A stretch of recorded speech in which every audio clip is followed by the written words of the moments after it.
If you weren't the CEO's daughter, I wouldn't date you. Such a plain girl like you. He said that and drenched my head in beer. His abusive words wouldn't stop. Maybe he had too much to drink. I couldn't believe the situation I was in, and I just stood there, unable to respond to his insults.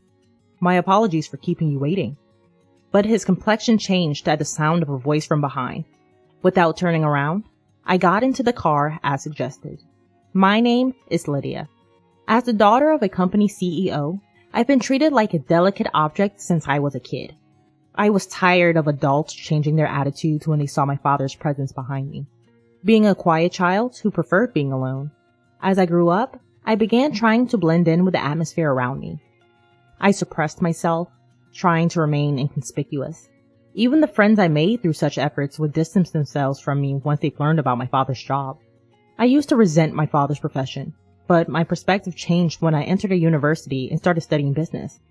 Through university lectures, I began to understand the difficulty of achieving long-term stable performance like my father. I started to take an interest in my father's company. Hearing about my father's passions and thoughts about the company, my interest grew, and I deepened my learning. You've been getting good grades in school, and it seems like you have a decent knack for business too. So I guess it wouldn't be a bad idea to let you run the company someday, my father says. If that's the case, I thought, I would like to create a company culture where the distance between employees is closed and everything can be discussed openly. Having had lonely experiences in my childhood, I longed for an atmosphere where everyone could speak freely, regardless of their title or position. It would be wonderful if I could make the company like that when I became the CEO. The evening downtown area is bustling with various people. I check that the clock hand is pointing at 6:50, and I breathe a sigh of relief. I always wanted to arrive before Cooper for our meetups. I take out a small mirror and fix my bangs. While I'm at it, I also reposition my permed hair and the light blue hair ornament. As I throw the mirror back into my handbag, I catch sight of Cooper in a suit, making his way through the crowd. I wave back at Cooper, who is smiling. The place we enter is our usual chain pub. We order simple snacks and draft beer and toast. I loved spending Friday nights chatting about work or just random stuff in this casual place. Cooper and I started dating in our senior year of college, and it's almost 2 years now. We got together because we joined the same seminar. Cooper noticed me, who was quietly hiding in everyone's shadow, and talked to me. Cooper is good at conversation and casually brightens up the atmosphere. I'm a lucky person to be dating him. The planning department at the head office is tough after all. There's a lot of overtime, but the satisfaction makes it worth continuing, Cooper said, finishing his drink, his face showing he had quite a bit to drink. I think being assigned to the planning department means they have expectations of you, Cooper. You're amazing. When will you stop working at the factory, Lydia? If you get transferred to the head office, we could have lunch together. After graduating from the university, I asked my father, who is the CEO, to let me work in the factory. I had a strong desire to know the field. I'd love to have lunch with you, Cooper, but I like working in the factory, and it suits me. Really? I think you're more suited to working at the head office, dressed up and not in work clothes. Cooper looks at me, as if gauging my reaction. That's not true. I feel comfortable in my work clothes, Cooper. Can we order more food? I'm getting hungry. Something feels off. I managed to sidestep it, but lately, I have the feeling that Cooper wants to say something. Could he have found out that I'm the daughter of the CEO? The thought suddenly crosses my mind, and I feel a chill down my spine. I'll remember how my friends drifted away once they found out I was the CEO's daughter. I didn't want to go through that again. I couldn't tell Cooper that I was the CEO's daughter, and he must never find out. Being swayed on a sparsely populated down train, I was gazing out the window. Enjoying the scenery beyond the glass was my daily routine during my commute. It's a beautiful Monday. As the train moves, the scenery changes from a landscape lined with gray buildings to one rich with greenery and trees. My stop is soon after we cross a particularly large river. The river's surface shimmers, reflecting a vibrant blue. I catch a glimpse of a middle-aged man and a puppy crossing the bridge, their figures shrinking in the distance. Good morning, Lydia. You're early. I was greeted by a coworker as I exited the station gates. Good morning. I always come at this time on Mondays. It's Austin, 2 years older than me. He's a friendly person who started talking to me on my first day at work, and he's been very helpful in many ways. We make small talk as we head to the factory. After getting prepared and arriving at my post, the workday begins. It was supposed to be a usual day with usual tasks. However, an unexpected accident occurred. It was just before the afternoon work began, right after lunch break. At that time, my father, the CEO, happened to be on a factory tour. Coming out of the break room, I bumped into my father, who asked me to pass on a message to my mother. It seems he had left his smartphone at home.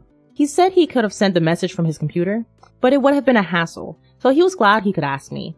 After sending off my father to the workshop, I turned around, and to my surprise, there was Austin. He was peeking through the conference room door, which was half open. Wait, Lydia, you're the CEO's daughter? What should I do? Austin had asked me. I tried to hastily make an excuse, but nothing comes to mind. Regret over casually chatting with my father wells up. Austin is sure to change his attitude towards me from now on. Word might spread around the factory, and everyone might start keeping their distance from me. Various thoughts swirl around, and I'm left stammering. Then Austin says, "If that's the case, there's something I'd like your help with, Lydia. There are various systems I want changed. Could you tell the CEO for me?" I was taken aback by Austin's unchanged demeanor, but I found myself interested in what he was talking about. "What kind of systems are you talking about?" When I asked, Austin gave a brief explanation. I wanted to know more, but it was almost time for work to start. We decided to discuss the details after work and return to our posts. We both hurried to our respective workstations. Even after finding out I was the CEO's daughter, Austin didn't change his attitude towards me. On the contrary, he acted as if it was no big deal. I felt a weight lift off my shoulders as I climbed the stairs to the workshop. Now, I'm sitting across from Austin at a fast food restaurant near the station. Our conversation from earlier in the day has taken an unexpected turn. To put it bluntly, Austin's hope was for decision-making power to be given to the factory floor. He explained that in the current system, any changes to the standard manual requires approval from headquarters. This is necessary even for the most minor changes. After the factory submits a request for approval, an inspection is conducted by headquarters. It then takes time to receive approval. Often, by the time approval is granted, the situation has changed, and the change is no longer necessary. However, it takes effort to cancel the application. While finishing his double cheeseburger, Austin said, "So, Lydia, I was thinking of asking the CEO, but that's impossible, right? Still, I can't help but wonder if there's something we could do." I was hesitant. I wasn't sure if this was something I could ask my father. Well, asking the CEO might be difficult, but it does seem like the situation should be changed. Right? You think so too? Let's take action. Let's document all past incidents and submit them. We can express our hopes and have them considered at headquarters. I wonder if it will work. Seeing Austin's uncertainty, I start trying to persuade him. Let's just give it our best shot. Well, nothing's gonna change if we just sit here talking about it.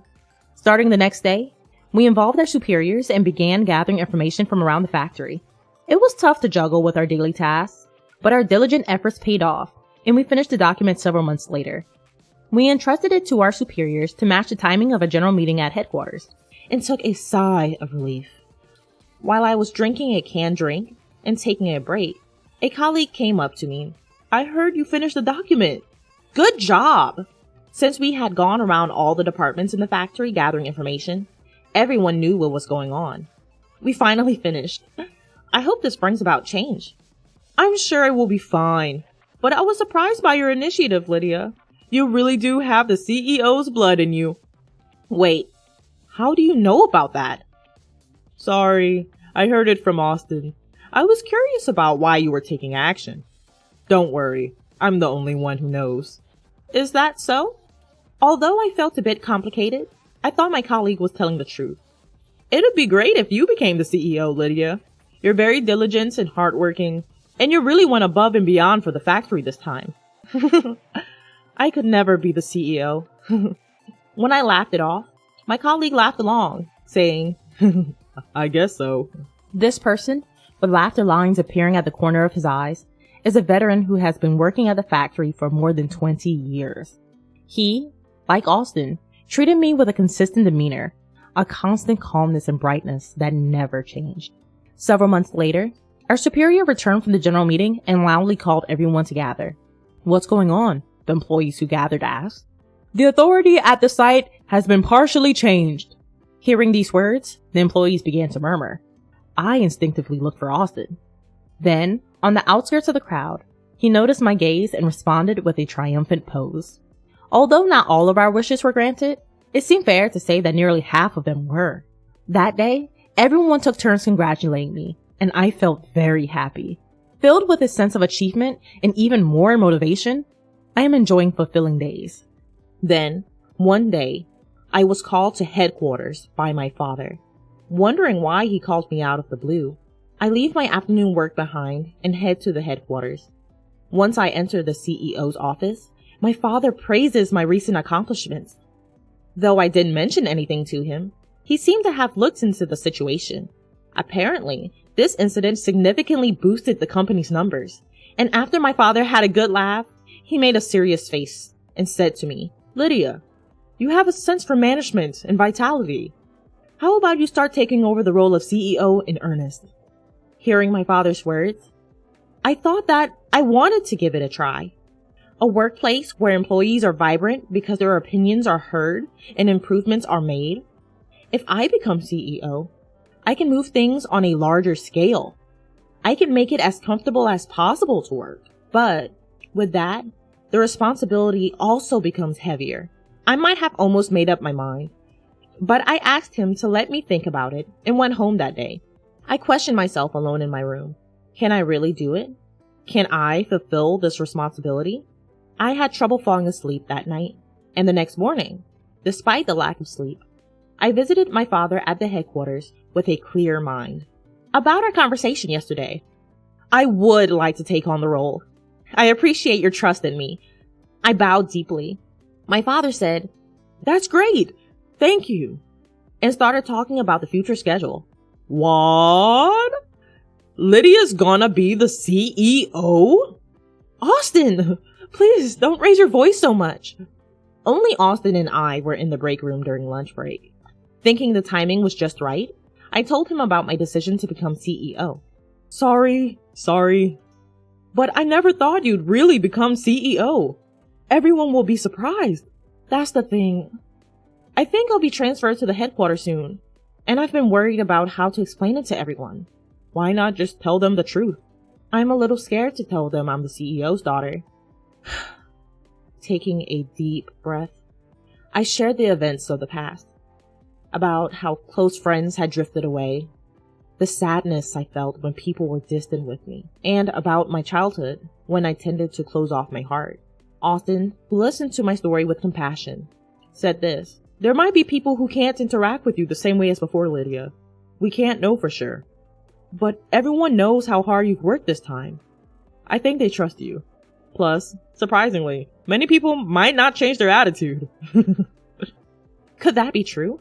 Although I felt somewhat relieved hearing Austin say that, my heavy memories were rejecting any further thoughts. In the end, I only gave a vague reply. When I checked my smartphone on the way home from work, I had a message from Cooper. I hadn't seen Cooper in a while. Just when I thought I had some breathing room from being busy with document preparation for the headquarters, Cooper's peak season had started. It's not just about everyone at the factory. I need to think about Cooper too. Swaying on the train, I let out a sigh. Could I really say the truth from my own mouth? What would happen if I told them? After a while, the dates of my transfer to the headquarters was confirmed. I would be leaving the factory in a few weeks. Unsure of how to tell everyone, I spontaneously dropped by the document room. In the dusty room where various documents were stored, I opened a cardboard box near the entrance and pulled out a thick bundle tied with a black string. It was my work diary from the past. Looking back from my first day of work, forgotten memories come back. The times when I was a novice who knew neither left nor right. When I was taught work carefully. When a senior colleague spoke to me as I learned the job. And when someone treated me to canned coffee when I was down about making a mistake.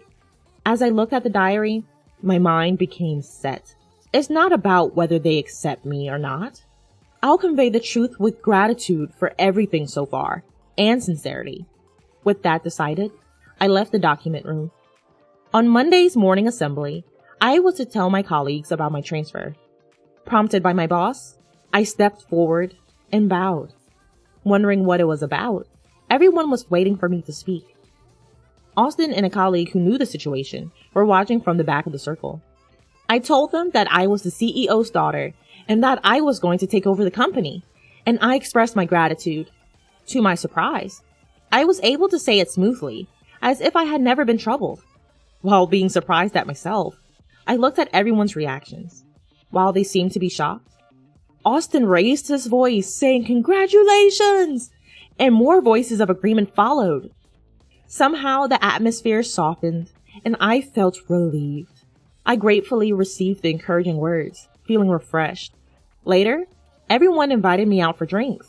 They said it was a celebration for my becoming CEO, so we headed to a pub, much like a year-end party. The large number of participants made me so happy, I felt like crying. I felt confident that I was being accepted to this extent. Since it was a celebration, they booked a different restaurant than usual, and we all got on the train. We got off after about 15 minutes, arriving at a popular pub known for its delicious seafood. We livened up the place with random chats, and as the drinks flowed, I was wrapped in a fluffy sense of joy. After a while, I checked the time, and nearly 2 hours had passed. Wanting to sober up a bit, I headed to the restroom. The pub was bustling at 8 p.m. Every seat was filled. As I was looking around, intrigued by this first-time visit, a familiar voice caught my ear. Involuntarily, I paid attention. The voice seemed to be berating someone. Contrary to my desire to leave immediately, my body was moving toward the source of the voice. It was a strange feeling, as if my body wasn't my own. Everyone in the seminar knew, even though she tried to hide it. If she weren't the CEO's daughter, no one would date such a plain girl. At the table of 4 men in suits, there was the person I expected. She works in a factory, but is she really the CEO's daughter? She dresses so plain. I never feel like taking her to a nice restaurant. Maybe if she invited me to her family's mansion, I'd be a little motivated. I couldn't comprehend what the familiar and beloved voice was saying. Cooper noticed me standing still. He seemed quite drunk, his eyes fixed. His resentment and hatred for me came through clearly, and I couldn't move. Do you think you're worth something? The only thing you have is your status as the CEO's daughter. Cooper, glaring at me, didn't seem to realize I was actually there. With unsteady steps, Cooper approached me. He tilted the glass in his right hand and poured beer over me. The liquid that had filled the glass drenched my hair and face. Droplets fell, wetting the floor. What a waste of years being with you. Let's break up. Ugh, I'll break up with you. All I could do was nod at Cooper's loud declaration. Quietly moving away from Cooper with my dirtied face, I told my colleagues that I'd be heading home first. Luckily, they were all tipsy and didn't seem to care. As I left the restaurant, the cool night air touched my cheeks. The droplets in my hair cooled down, the chill reaching my scalp as if to freeze it. Feeling hesitant to get on the train like this, I reluctantly called for a car. When I was appointed CEO, my father had given me a personal vehicle. The driver assigned to me was someone I had known since childhood, and the car was familiar. I was looking at the national highway filled with cars, wanting to relax in the familiar seat. Then, the entrance of the pub opened, and someone came out. You're still here? Looking so shabby. Really pathetic. Held up by what was probably a colleague, there was Cooper, unstable on his feet.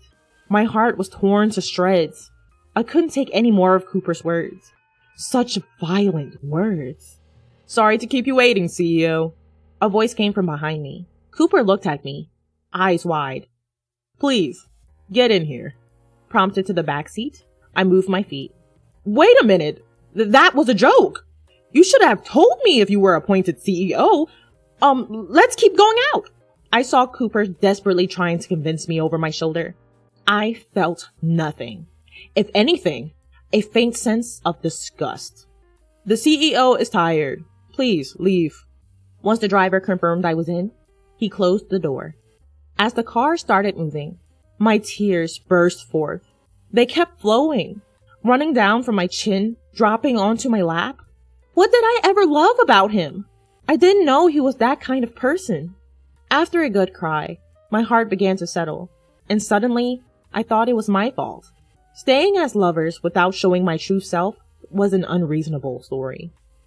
Thinking so, my feelings began to lighten. Wiping the tears with a handkerchief, I turned my eyes outside the window. Clouds were passing across the starry sky. It felt as if I was at the bottom of the sea, the comfort of drifting, surrendering to the gentle sway of the waves. I thought about my colleagues at the factory, and then about Austin.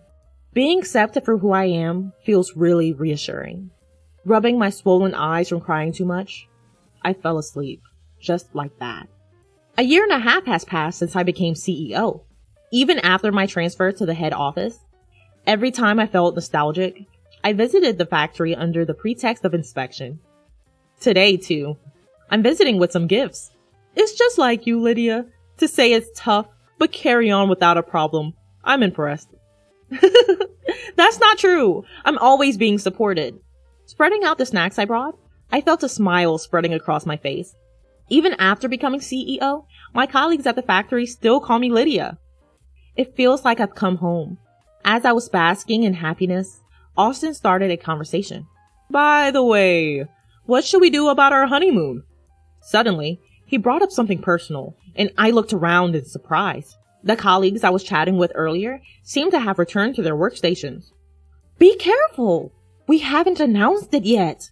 After my transfer, we became even closer from frequent visits to the factory, started dating, and finally got engaged last month. It's okay. I checked and no one's around. Where do you want to go? Do you prefer overseas?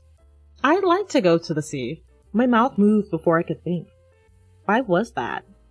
I had always thought that if I were to go with Austin, I'd want to go to the sea. If it's the sea, an island might be nice too. I'll look it up. Austin laughed as I said, I'm looking forward to it. I wonder what color the sea will be as I sit on the beach with Austin in the bright light. Just imagining it makes my heart flutter and my cheeks relax into a smile.